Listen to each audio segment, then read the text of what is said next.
अस्सलाम वालेकुम जी व्यूअर्स, आप देख रहे हैं दी नॉलेज HPS और मैं हूं राना सईद अहमद। ये हमारा फॉर्म है जी तिलों का। हमने इसकी काश्त की थी 15 मई को। ये 15 मई की काश्त है।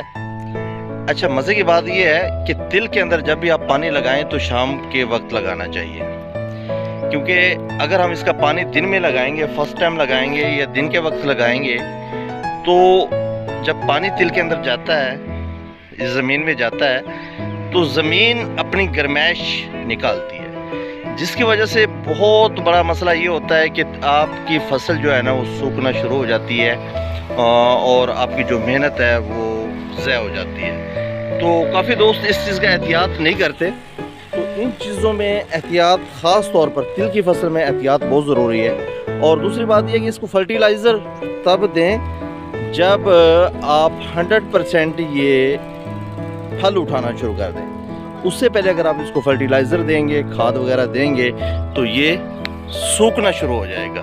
तो काफ़ी दोस्तों में कमेंट्स और कॉल मेरे पास आई थी, तो मैंने सोचा कि ये लाजमी इसके ऊपर थोड़ी सी इंफॉर्मेटिव वीडियो हो जानी चाहिए। तो आज हमने इसको जो उनसे ना पहले 2 पानी लगा चुके हैं हम इसके, तो आज ये तीसरा पानी लगाना है। आपके सामने मैं आपको थोड़ा सा जूम करके दिखाता हूँ। ये देखें जी, मैं आपको क्लोज से दिखाता हूँ। माशाल्लाह इसने फूल उठाना शुरू कर दिया है और माशाल्लाह अब ये फ्रूटिंग शुरू कर दिया इसने। तो जब ये फ्रूटिंग पे आ जाए तो इसको खुराक देना शुरू कर दें आप लोग, क्योंकि जब ये फूल उठाएगा और उसके बाद ये अपने कैप्सूल बनाएगा तो उसके बाद ये एवरेज अच्छी देगा। फिर इसको आप जो सा है नाइट्रोफास प्लस सल्फ़र लाजमी है। जो तिलदार अजनास जितनी भी होती हैं उनको आप नाइट्रोफास का आधी बोरी का इस्तेमाल करें 1 एकड़ के अंदर, और उसके साथ सल्फ़र का इस्तेमाल लाजमी है। तिलदार अजनास के लिए सल्फ़र का इस्तेमाल बहुत ज़रूरी है।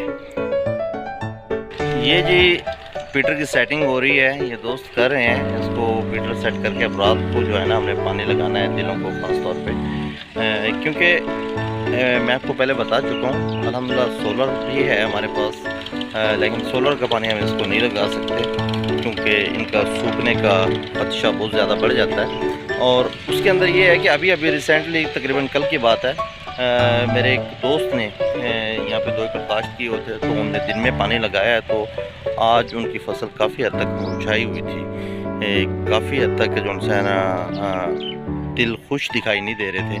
तो ये मेन इफ़ेक्ट होता है, क्योंकि आप जब कभी भी तिल को पानी लगाएं तो चाहे आपको थोड़ा सा एक्सपेंसेस बर्दाश्त करना पड़े, पीटर चलाना पड़े, डीजल इंजन चलाना पड़े, तो आप वो कोई ऐसा इशू नहीं है। लेकिन आप जो है इसको पानी जो है वो हमेशा शाम को ही लगाएं, यानी कि शाम के वक्त लगाएं और सुबह सूरज निकलने से पहले तक।